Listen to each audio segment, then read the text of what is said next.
Hi good morning. അപ്പോൾ നമുക്ക് ഇന്നൊരു വൻപയർ കറി തയ്യാറാക്കിയല്ലോ. സാധാരണ നമ്മൾ ഉണ്ടാക്കുന്ന രീതിയിലല്ല ഈ ഒരു വൻപയർ കറി ഉണ്ടാക്കുന്നത്, കുറച്ച് വ്യത്യാസത്തോടു കൂടിയാണ്. അപ്പോൾ നിങ്ങൾ ഇങ്ങനെ വൻപയർ കറി ഉണ്ടാക്കിയിട്ടില്ലെങ്കിൽ ഉറപ്പായിട്ടും ട്രൈ ചെയ്തോളൂ. ഇത് പുട്ടിൻ്റെ കൂടെയും ചോറിൻ്റെ കൂടെയും നല്ല കോമ്പിനേഷനാണ് കേട്ടോ. ഏറ്റവും നല്ലത് പുട്ടിൻ്റെ കൂടെ കഴിക്കാനാണ്, ചോറിൻ്റെ കൂടെയും കഴിക്കാം. ചോറിൻ്റെ കൂടെ ഒരു ഒഴിച്ചേറിയായിട്ട് കഴിക്കാൻ പറ്റുന്ന ഒരു കോമ്പിനേഷനിലുള്ള കറിയാണ്. ഒരുപാട് ലൂസായിട്ടുള്ള കറിയല്ല, പക്ഷെ കുറച്ച് തിക്കായിട്ടുള്ള ഒരു ഒഴിച്ചേറിയാണ്. അപ്പോൾ നമുക്ക് എങ്ങനെയാണ് നമ്മുടെ വൻപയർ കറി തയ്യാറാക്കുന്നത് നോക്കാം. നമുക്ക് നമ്മുടെ ഇൻഗ്രീഡിയൻസ് നോക്കാം. ഞാനിപ്പോൾ 1/2 കപ്പ് വൻപയർ ഓവർനൈറ്റ് സോക്ക് ചെയ്തിട്ടുണ്ട്. ഒരു 6 മണിക്കൂർ സോക്ക് ചെയ്തതാണ്. നിങ്ങൾ 2 മണിക്കൂർ സോക്ക് ചെയ്താലും മതി. സോക്ക് ചെയ്തില്ലെങ്കിലും കുഴപ്പമില്ല. സോക്ക് ചെയ്യാതെയാണെങ്കിൽ കൂടുതൽ വിസിൽ വരുന്നത് വരെ വേവിച്ചെടുക്കുക. സോക്ക് ചെയ്തിട്ടാണെങ്കിൽ 1-2 വിസിൽ നമുക്ക് വേവിച്ചെടുക്കാം. നമ്മൾ സോക്ക് ചെയ്തില്ലയോ എന്നുള്ളതനുസരിച്ച് പയറിൻ്റെ വേവിന് വ്യത്യാസം വരും. ഇതിലേക്കായിട്ട് 3 പച്ചമുളക് എടുത്തിട്ടുണ്ട്, ഒരു ചെറിയ സവോള എടുത്തിട്ടുണ്ട്, പിന്നെ എടുത്തിരിക്കുന്നത് ഒരു ചെറിയ തക്കാളിയാണ്. ഈ തക്കാളി മുഴുവൻ ഞാൻ ചേർക്കില്ല. നിങ്ങൾക്ക് പുളി അധികം ഇഷ്ടമാണെന്നുണ്ടെങ്കിൽ ഒരു തക്കാളി മുഴുവൻ ചേർക്കാം. ഞാൻ ഈ തക്കാളിയുടെ ഒരു 1/4 ഭാഗം ചേർക്കുള്ളൂ കേട്ടോ, മുഴുവനായിട്ട് ചേർക്കില്ല. പിന്നെ എടുത്തിരിക്കുന്നത് ഒരു പിടി ഉള്ളിയാണ്. ഒരു 8-10 ഉള്ളി എടുത്തിട്ടുണ്ട്. വലിയ ഉള്ളി ആയതുകൊണ്ട് 10 ഉള്ളി മതി. ചെറിയ ഉള്ളിയാണെന്നുണ്ടെങ്കിൽ ഒരു 15 ഉള്ളി വരെ എടുക്കാം, തീരെ ചെറിയ ഉള്ളിയാണെങ്കിൽ കേട്ടോ. അതുപോലെ തന്നെ 2-3 തണ്ട് കറിവേപ്പില എടുത്തിട്ടുണ്ട്. അപ്പോൾ നമുക്ക് ആദ്യം ഈ കഴുകി വൃത്തിയാക്കി വെച്ചിരിക്കുന്ന വൻപയർ നമ്മുടെ കുക്കറിലേക്ക് മാറ്റാം. പയർ സോക്ക് ചെയ്തുകൊണ്ടാണ് ഇത്രയും കൂടുതലുള്ളതായിട്ട് തോന്നുന്നത്. 1/2 കപ്പ് എടുത്തിട്ടുള്ളൂ. ഇതിലേക്ക് പയറിന് ആവശ്യമായിട്ടുള്ള ഉപ്പ്, ഒരു 1/2 ടീസ്പൂൺ ഉപ്പ് ഇപ്പോൾ ചേർക്കുന്നുള്ളൂ. ബാക്കി നമുക്ക് കറിയാക്കുമ്പോൾ ചേർക്കാം.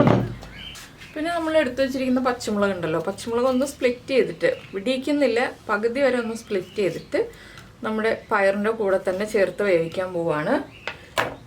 പിന്നെ കുറച്ച് കറിവേപ്പില, ഒരു തണ്ട് കറിവേപ്പിലയുടെ പകുതി. അതുപോലെ തന്നെ നമ്മൾ എടുത്തു വെച്ചിരിക്കുന്ന ഉള്ളി മുഴുവനും, സവോള ചേർക്കുന്നില്ല, ഉള്ളി മാത്രം. പിന്നെ എരിവുള്ള മുളക് പൊടിയാണ് ഞാൻ ചേർക്കുന്നത്, ഒരു 1/4 ടീസ്പൂൺ. അതുപോലെ തന്നെ 1/4 ടീസ്പൂൺ മഞ്ഞൾപ്പൊടിയും. ഇത്രയും ചേർത്തിട്ട് 1/2 കപ്പ് വെള്ളം, 1/2 കപ്പാണ് നമ്മൾ പയറെടുത്തിട്ടുള്ളത്, അതിൻ്റെ 3 ഇരട്ടി വെള്ളം, 1/2 കപ്പ് വെള്ളം ചേർത്ത് നമുക്ക് വേവിക്കാം. അപ്പോൾ ഞാൻ ഈ പയർ 2 വിസിൽ വരുന്നത് വരെയാണ് വേവിക്കുന്നത്.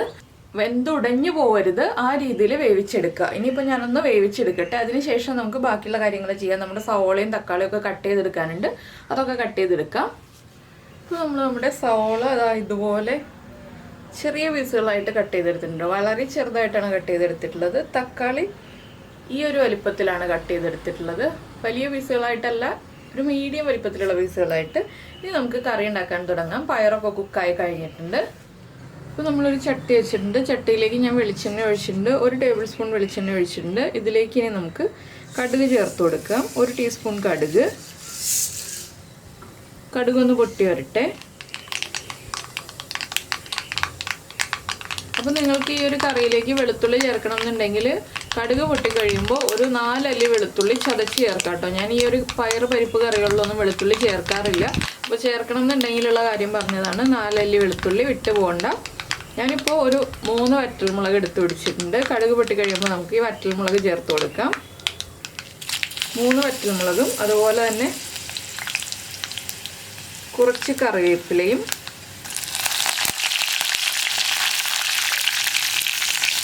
ഇതൊന്ന് കുക്കായി വരുമ്പോൾ നമ്മളെടുത്ത് വെച്ചിരിക്കുന്ന സവോളയൊക്കെ ചേർക്കുന്നതിന് മുന്നേ വെളുത്തുള്ളി ചേർക്കാം കേട്ടോ. അപ്പോൾ ഇനി സവോള ചേർത്ത് നന്നായിട്ടൊന്ന് വഴറ്റിയെടുക്കുക. ബ്രൗൺ ഷെയ്ഡൊന്നും ആവണ്ട, എങ്കിലും സവോളയുടെ ആ ഒരു റോ ടേസ്റ്റ് മാറി വരുന്നത് വരെ നന്നായിട്ട് വഴറ്റിയെടുക്കുക. സവോളയ്ക്ക് ആവശ്യമായ ഉപ്പ് നമ്മൾ ചേർക്കണം. പയറിന് ഉപ്പ് ചെക്ക് ചെയ്തിട്ട് വേണം സവോളയുടെ ഉപ്പ് ചേർക്കാനായിട്ട്. എന്താണെന്ന് വെച്ചാൽ പയറിന് നമ്മൾ ഉപ്പ് ചേർത്തതാണ്. പയറിന് ഉപ്പ് കൂടുതലാണെന്നുണ്ടെങ്കിൽ സവോളയിലേക്ക് ഉപ്പ് ചേർക്കരുത്. പയറിന് ഉപ്പ് കുറവാണെന്നുണ്ടെങ്കിൽ സവോളയിലേക്ക് ഉപ്പ് ചേർത്ത് കൊടുക്കുക. അപ്പോൾ ഇനി സവോളയൊന്ന് കുക്കായി വരട്ടെ. അപ്പോൾ നമ്മുടെ സവോള ഈ ഒരു കളറായി വന്നിട്ടുണ്ട്. നമുക്കിനി ഇതിലേക്ക് പൊടികൾ ചേർത്ത് കൊടുക്കാം. നമ്മൾ പയറിൽ മഞ്ഞൾപ്പൊടി ചേർത്തിട്ടുണ്ടെങ്കിലും ഒരു 1/4 ടീസ്പൂൺ മഞ്ഞൾപ്പൊടി ഈ ഒരു സവോളയ്ക്ക് ആവശ്യമായത് ചേർത്ത് കൊടുക്കുക. അതുപോലെ തന്നെ പച്ചമുളകും മുളക് പൊടിയും ചേർത്താണ് നമ്മൾ പയർ വേവിച്ചിട്ടുള്ളത്. പിന്നെ ഈ ഒരു കറിക്ക് സവോളയ്ക്കൊക്കെ ആവശ്യമായിട്ടുള്ള 1/2 ടീസ്പൂൺ കാശ്മീരി ചില്ലി പൗഡർ, എരിവുള്ള മുളക് പൊടി ചേർക്കരുത് കേട്ടോ, കാശ്മീരി ചില്ലി പൗഡർ ചേർക്കുക. ഒരു 1/4 ടീസ്പൂൺ ഗരം മസാലപ്പൊടി. ഇത്രയും ചേർത്ത് നന്നായിട്ട് പൊടികളുടെ ആ ഒരു റോ സ്മെല്ല് മാറി വരുന്നത് വരെ ഇളക്കി കൊടുക്കുക. നിങ്ങൾക്ക് നല്ല കൊഴുപ്പ് കൂടിയ കറി വേണമെന്നുണ്ടെങ്കിൽ 1 ടീസ്പൂൺ മല്ലിപ്പൊടിയും കൂടി ചേർക്കാം കേട്ടോ. ഞാനപ്പോൾ അത്രയ്ക്ക് അങ്ങോട്ട് കൊഴുപ്പ് കൂടിയ കറിയല്ല ഉണ്ടാക്കുന്നത്, അതുകൊണ്ട് മല്ലിപ്പൊടി ചേർക്കുന്നില്ല. അപ്പോൾ ഈ ഒരു സ്റ്റേജിലാണ് മല്ലിപ്പൊടി ചേർക്കുന്നുണ്ടെങ്കിൽ 1 ടീസ്പൂൺ മല്ലിപ്പൊടിയും കൂടി ചേർക്കേണ്ടത്. അത് നമുക്ക് പയർ ഉടച്ചു കൊടുത്താലും കൊഴുപ്പ് കിട്ടും. അങ്ങനെ മതി എന്നുണ്ടെങ്കിൽ അങ്ങനെ ചെയ്യാം. ഞാനിപ്പോൾ പയർ ഉടച്ചു കൊടുക്കാൻ പോവാണ്. ഇല്ല മല്ലിപ്പൊടിയുടെ ഫ്ലേവർ പയറിൽ താല്പര്യം ഉണ്ടെന്നുണ്ടെങ്കിൽ മല്ലിപ്പൊടി ചേർത്ത് കൊടുക്കാം. ഇനി നമുക്കിതിലേക്ക് നമ്മൾ കട്ട് ചെയ്ത് വെച്ചിരിക്കുന്ന തക്കാളി ചേർക്കാം. തക്കാളി ചേർത്തിട്ട് നന്നായിട്ട് ഇളക്കി ഒന്ന് മിക്സ് ചെയ്തതിന് ശേഷം അടച്ചു വയ്ക്കാം. അപ്പോൾ ഞാൻ പയറിൻ്റെ ഉപ്പ് ചെക്ക് ചെയ്തായിരുന്നു. പയറിന് ഉപ്പ് കുറവായിരുന്നു. ഞാൻ സവോളയിലേക്ക് ഒരു 1/4 ടീസ്പൂൺ കൂടി ഉപ്പ് ചേർത്ത് കൊടുത്തിട്ടുണ്ട്. ഇനി നമുക്കിത് അടച്ചു വെച്ച് ഒരു 5 മിനിറ്റ് കുക്ക് ചെയ്തെടുക്കാം. തക്കാളിയൊക്കെ ഒന്ന് ചെറുതായിട്ട് ഉടഞ്ഞു വരണം, ഒരുപാട് ഉടയണ്ട. അപ്പോൾ കുറച്ച് എണ്ണയൊക്കെ ഉണ്ടാവണം കേട്ടോ ഈ കറിയിൽ, അപ്പോഴാണ് കറിക്ക് ടേസ്റ്റ് ഉണ്ടാവുക. ഇനി തക്കാളി ഒന്ന് കുക്കായി വരട്ടെ. അപ്പോൾ നമ്മുടെ തക്കാളി ചേർത്ത് അടച്ചു വെച്ചിട്ട് ഒരു 5 മിനിറ്റ് ആയി. ഞാൻ ഒരു പ്രാവശ്യം ഒന്ന് ഇളക്കി കൊടുത്തു കേട്ടോ. തക്കാളിയൊക്കെ ഒന്ന് കുക്കായി വന്നിട്ടുണ്ട്. ഇത്രയും മതി. ഇതിലേക്ക് ഇനി നമുക്കൊരു 1/4 കപ്പ് ചൂടുവെള്ളം ചേർത്ത് കൊടുക്കാം. ചൂടുവെള്ളം തന്നെ ചേർക്കണം, പച്ചവെള്ളം ചേർക്കരുത്. ചൂടുവെള്ളം ചേർത്ത് നന്നായിട്ട് ഇളക്കി ഒന്ന് തിളച്ച് വന്നു കഴിഞ്ഞ് ഈ സവോളയൊക്കെ ഒന്ന് കുക്കായി വരണം. ആ വെള്ളത്തിൽ കിടന്നൊന്ന് കുക്കായി വരണം. അതിന് ശേഷം വേണം നമ്മൾ പയർ ചേർക്കാൻ. അപ്പോൾ നിങ്ങൾക്ക് കൂടുതൽ ഗ്രേവി വേണമെന്നുണ്ടെങ്കിൽ 1/2 കപ്പ് ചൂടുവെള്ളം ചേർത്തോളൂ. ഞാനിപ്പോൾ ഒരുപാട് ഗ്രേവിയുള്ള രീതിയിലല്ല ചെയ്യുന്നത്, അതുകൊണ്ടാണ് 1/4 കപ്പ് ചൂടുവെള്ളം ചേർത്തത്. ഇപ്പോൾ നമ്മുടെ തക്കാളിയൊക്കെ ചേർന്ന് ഒന്ന് തിളയ്ക്കുന്നുണ്ട്. വീണ്ടും ഒരു 2 മിനിറ്റ് ഒന്ന് അടച്ചു വയ്ക്കാം. ഇപ്പോൾ നമ്മുടെ കറി അടച്ചു വെച്ചിട്ട് ഒരു 2 മിനിറ്റ് ആയി. നന്നായിട്ട് കറി തിളച്ചുകൊണ്ടിരിക്കുന്നുണ്ട്.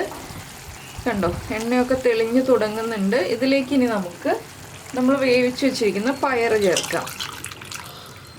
പയറും അല്ലാതെ അങ്ങ് ഉടഞ്ഞു പോയിട്ടില്ല, പക്ഷെ ഒന്ന് പൊട്ടി വന്നിട്ടുണ്ട്, ആവശ്യത്തിന് കുക്കായി വന്നിട്ടുണ്ട്. ഇനി പയറും കൂടി ചേർത്ത് ഇളക്കി മിക്സ് ചെയ്തു. പയറിലുള്ള വെള്ളം മുഴുവനും ചേർക്കാം കേട്ടോ. ഇനി ഇത് നന്നായിട്ട് തിളച്ച് ഒന്ന് കുറുകി വരണം. പയറിതാ ഇത് കണ്ടോ, ഇതുപോലെ തൊടുമ്പോൾ ഇതുപോലെ പ്രസ്സായി നന്നായിട്ട് കുക്കായി വന്നിട്ടുണ്ട്. ഇനി പയറൊന്ന് കുറുകി ഈ വെള്ളം ഒന്ന് വറ്റി വരുമ്പോൾ നമുക്കൊന്ന് ചെറുതായിട്ട് ഇതുപോലെ ഒന്ന് ഉടച്ചു കൊടുക്കാം. അപ്പോൾ പയറൊന്ന് ഉടഞ്ഞ് കുറച്ചുകൂടി നമ്മുടെ കറി ഒന്ന് കൊഴുപ്പായി കിട്ടും. മല്ലിപ്പൊടി ചേർക്കാതെ തന്നെ, തേങ്ങ അരച്ച് ചേർക്കാതെ തന്നെ. ഈ ഒരു കറിയിലേക്ക് നിങ്ങൾക്ക് വേണമെന്നുണ്ടെങ്കിൽ 1/2 കപ്പ് തേങ്ങാപ്പാൽ ചേർക്കാം. അപ്പോൾ നമ്മൾ ആദ്യം ചേർത്ത വെള്ളം ഒഴിവാക്കാം കേട്ടോ. അതുപോലെ തന്നെ തേങ്ങ അരച്ച് ചേർക്കണം എന്നുണ്ടെങ്കിൽ ഒരു 1/4 കപ്പ് തേങ്ങ അരച്ച് ചേർക്കാം. ഇതൊന്നും ചേർക്കാതെ തന്നെ കറി നല്ല ടേസ്റ്റാണ്. അപ്പോൾ ഇനി ഇതൊന്ന് തിളച്ച് കുറുകി വരട്ടെ. ഒരു 7 മിനിറ്റ് നന്നായിട്ട് ഹൈ ഫ്ലെയിമിൽ വെച്ച് തിളപ്പിച്ചെടുക്കുക. അത് നിങ്ങളുടെ ഗ്രേവിയുടെ കൺസിസ്റ്റൻസി അനുസരിച്ച്. ഞാൻ ഒരുപാട് ഗ്രേവി വേണ്ട എന്നുള്ളത് കൊണ്ടാണ് 7 മിനിറ്റ് എന്ന് പറഞ്ഞത്. നിങ്ങൾക്ക് കുറച്ച് ഗ്രേവി വേണം എന്നുണ്ടെങ്കിൽ ഒരു 5 മിനിറ്റോ 4 മിനിറ്റോ തിളപ്പിച്ചെടുത്താൽ മതി കേട്ടോ. പയറിലേക്ക് ആ മസാലകളൊക്കെ ഒന്ന് പിടിച്ച് എരിവൊക്കെ പിടിച്ച് വരണം, അത്രയേ ഉള്ളൂ. അപ്പോൾ ഇതൊരു 5 മിനിറ്റോ 7 മിനിറ്റോ നിങ്ങളുടെ ടൈം അനുസരിച്ച്, എൻ്റെ ടൈം അനുസരിച്ച് 7 മിനിറ്റ് തിളക്കട്ടെ. അപ്പോൾ ഇതാ നമ്മുടെ കറി 7 മിനിറ്റ് തിളച്ച് കുറുകി വന്നിട്ടുണ്ട്. ഇനി ഇത് ചൂട് മാറി വരുന്നതനുസരിച്ച് കുറുകി വരും കേട്ടോ. അപ്പോൾ ഞാൻ ഫ്ലെയിം ഓഫ് ചെയ്യാണ്. ചൂട് മാറി വരുമ്പോൾ വീണ്ടും കുറുകും. ഈ ഒരു സ്റ്റേജിൽ ഫ്ലെയിം ഓഫ് ചെയ്യുകയാണെന്നുണ്ടെങ്കിൽ അത്യാവശ്യം കുറുകിയ കറിയായിട്ട് നമുക്ക് കിട്ടും. അപ്പോൾ നിങ്ങൾ ഈ രീതിയിൽ വൻപയർ കറി ചെയ്തിട്ടില്ല എന്നുണ്ടെങ്കിൽ ഉറപ്പായിട്ടൊന്ന് ട്രൈ ചെയ്ത് നോക്കിക്കോളൂ.